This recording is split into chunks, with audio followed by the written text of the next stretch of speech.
I also have these other things going on. I don't know that I can get that all done. Can we change some timelines? Can we drop something off on the other side? I need your help because I'm just as guilty as the next person. Oh, sure, somebody asked in the community, can we do this? A trustee asked, can we do this? You know, there's a new need developed in our community. Can we add this on top of what we're already doing? Well, there's a point of diminishing returns. And my goal is I've got to take care of all of us. That's my ultimate responsibility, making sure that we're all taken care of so we can take care of other people.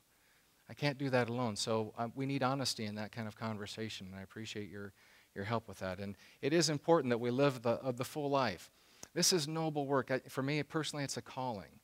But I need to know that it was for something, that I've been here and have made a difference in some way in a person's life, in a number of students' lives. And I need to know that I've had a balanced life along the way so that I'm doing the best that I can.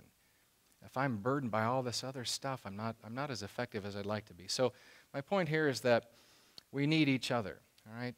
If you're going mountain climbing, I've done that out in Utah for a number of years.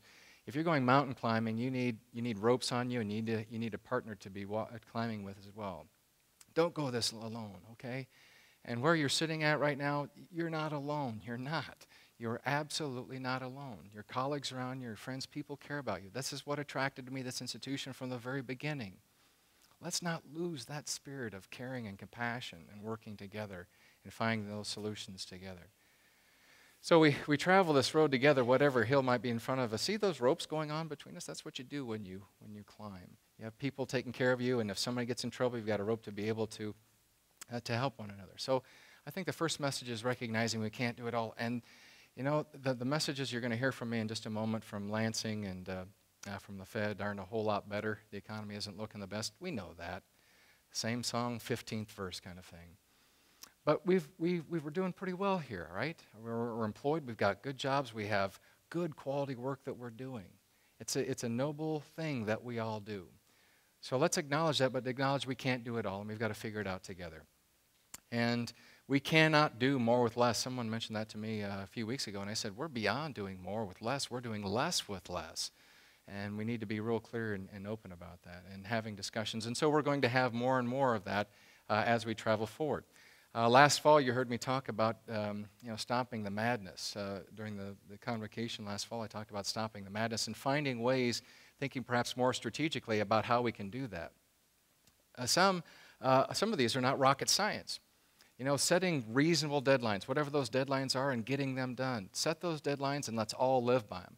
I'll tell you what, it's very painful for a support person who has to gather up all this stuff for a deadline, and then it comes in later, and some comes in later and comes in later. I mean, we transfer difficulty and challenge onto other people. So being respectful of deadlines is one thing that we can do. Another thing I just wanted to remind you about is over the fall semester, and I'm going to continue to push that this semester as well, is that we don't have work sessions over lunch. You heard what was mentioned this morning. This is about living a balanced life, and I believe you need time to refresh, and I think you need to do that during the course of a day. So getting up from your chair, having lunch, don't grab your lunch and go back to your office and sit down there. You're not doing the right kind of thing. For you to have a break, a mental break from this, get up from your chair, go down to the cafeteria, go to the fac lounge, go to the staff lounge, and enjoy the company of each other and meet some new students and meet some cool people along the way. Take a break from your day, okay? Get away from that. So I have asked all of the administrators not to schedule meetings over the lunch hour. Take a break. This campus is beautiful. All of our centers are beautiful. Get up and walk around outside on a good day. But don't work over lunch. You need that break, again, to get some balance back in your life. And then about the meetings, I think one of the things that we're going to try to do is making sure that we have routine settings of when these meetings occur, where they're going to occur, and then share that information with everyone so that if you have a particular interest in a topic or field, that we're able to allow you the opportunity to come in and join and listen in the conversation that may be of interest to you. A couple other things I wanted to mention, and you're going to be hearing more about this, particularly at this semester. I mentioned this at the fall convocation, but we've made some good progress on that. We have a little bit further to travel, but get this all finished up. My goal is to be intentional about finishing this model up so we start next fall, and that is decision making. We've had a number of new employees who have joined our organization, and they have said, well, you know, I'd like to get involved in this way. I'd like to be able to do X, Y, and Z. I don't know where to present this idea to have it considered. Who makes the decision for this? How did this happen on campus? And so we have spent some time talking about a decision-making model. The decision-making model is real clear about decisions at the strategic level, decisions at the tactical level, and decisions at the operational level. And we're going to provide more opportunities for individuals across our institution to be involved in different levels of that decision-making. So making sure that the minutes are out, that the agendas are out in advance, and you feel at least the opportunity to be heard if you've got an idea or suggestion, or if you want to insert a challenge on a particular idea that might be there. You've got something that you think is going to solve world hunger. We certainly want to hear that too. So you're going to be hearing more about decision-making levels in that process. I'll talk more about that in just a second. I mentioned the common meeting site and then open meetings and making sure that you know when and where these meetings are. All of that information is going to be out on the web pages for you.